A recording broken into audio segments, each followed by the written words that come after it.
So, soil microorganisms are important for several reasons.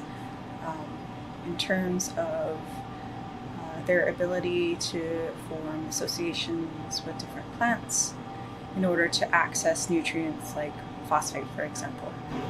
We've seen these in plants that were inoculated with endophytic fungi. Those plants facilitated uptake of both nutrients and the metal arsenate because of their similar anionic characteristics into the above ground parts of the plant. The cultivation also of fungi in the root system provide a lot of stability for the plants to start to regrow after wildfires. Some of the bacteria that form associations with both fungi and plant roots help to access organic carbon that are vital for the plant's growth. As I started to think about questions that I would like to answer as a postdoctoral research fellow at Stanford, I wanted to ask questions that would be most beneficial to restorative efforts around things like metal accumulation following wildfires. What are the roles of microorganisms like bacteria and fungi on potential ecosystem recovery following both low and high severity burns? One of the first things we have to figure out in each of these scenarios is what communities are there. So we start with doing a microbial community composition analysis that requires us to extract the DNA from the soils in the plants. Here at the microbiology lab, we use instruments like a PCR, gel electrophoresis,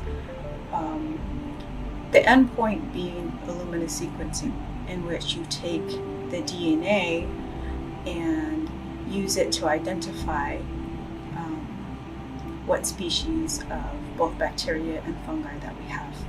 So using the data set that we've acquired so far, we're designing a series of burn experiments in which we are able to control both duration and temperature.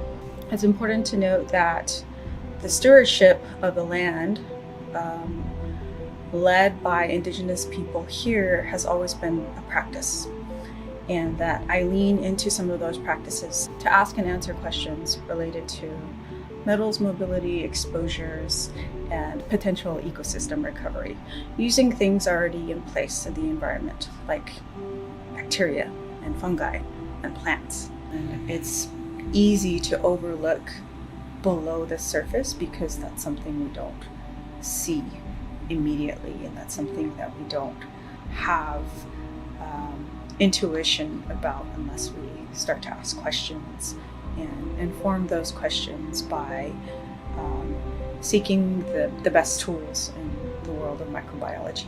Somehow, some way,